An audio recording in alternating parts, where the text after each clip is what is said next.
I never believe in the word called narrative. There is a difference between narrative and truth. BJP ka social media ka volunteers, we are on the side of truth. We are never on the side of narrative. I'll give you a small example to illustrate the difference between a narrative and a truth. We all know Congress party is declining. Just yesterday I was seeing in television channel, the previous Congress Delhi ka state president has joined BJP yesterday in the presence of our state president.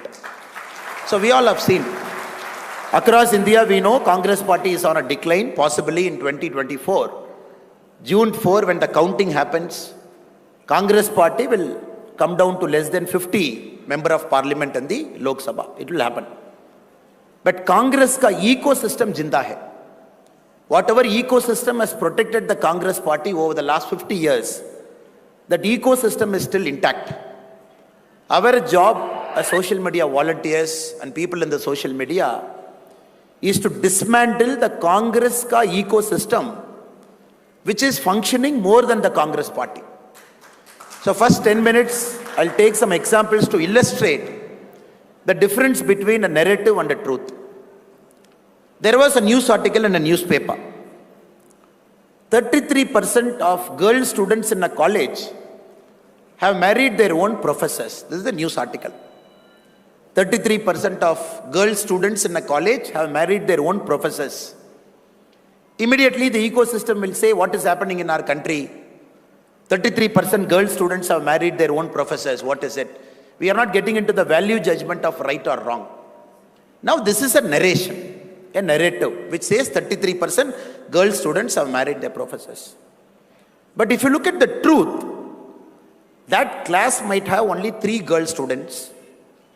And 1 girl student might have married their professor. That is their personal relationship. Nobody is bothered.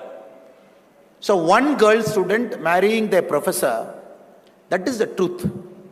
But the narrative is 33% of girl students in a college have married the professor.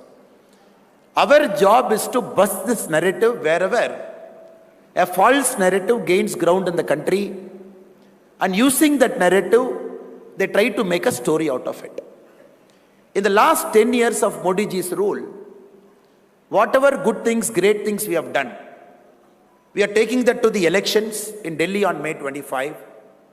But still the false narrative, the opposition used to do it for a lot of years. And they're using the false narrative even during this election.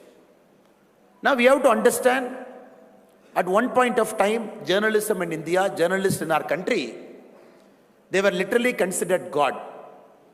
And these journalists had so much access to power, they were even controlling the policy making. They were deciding who should meet the minister. If you observe carefully the Neera Radia tapes of that era, some of our top journalists in our country had unbridled access to power, to some of the top cabinet ministers. They even knew some of the policy decisions even before it happens. And many of the brokers had access to the ministers of UPA 1 and 2 through some of the journalists. So journalists believed they are God. And they were traveling freely with the top leaders. They had access to the Prime Minister. They were traveling in the same airplane along with the Prime Ministers to different parts of the world. Now after Modi ji has taken over our country as Prime Minister from May 30, 2014, there is a difference. And everybody is treated equally. Nobody is given an extra access to the government. Even a journalist has to get information like the same source you and me can get the information. So this has created a cognitive dissonance.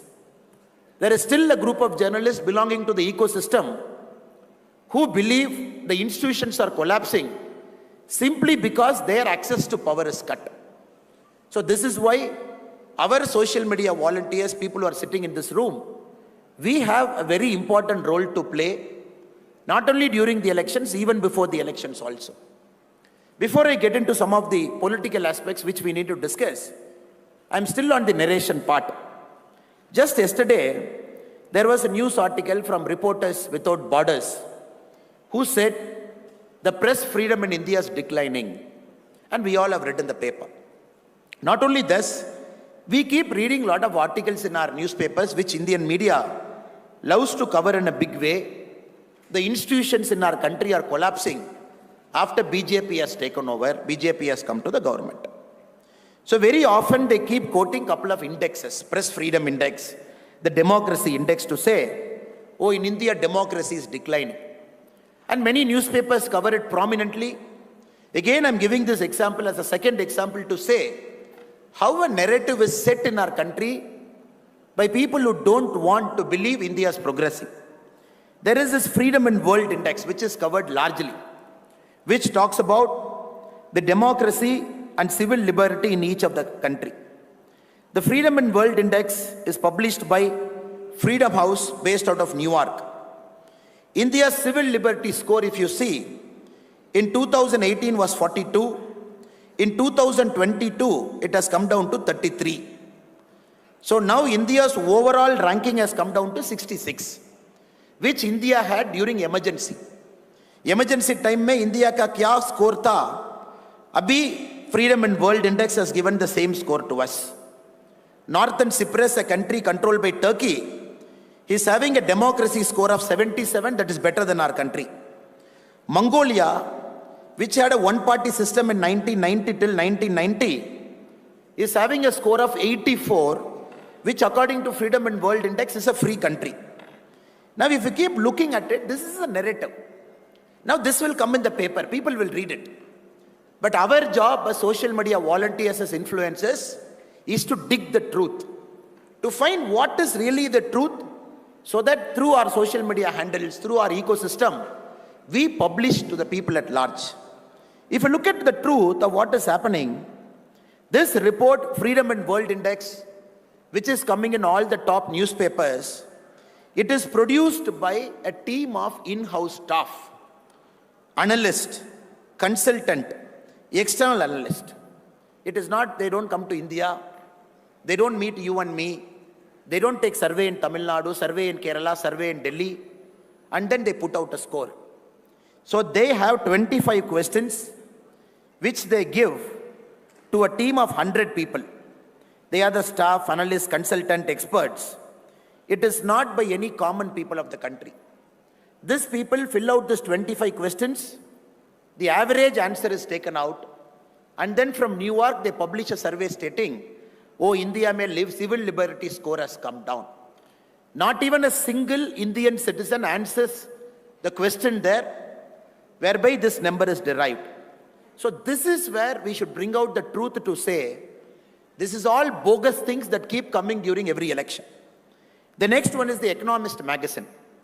Economist magazine publishes something called Economist Intelligent Unit Democracy, EIU.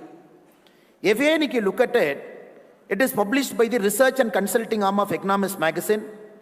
India was ranked 27th in 2014. India, last available survey, we are ranked 46th in 2021.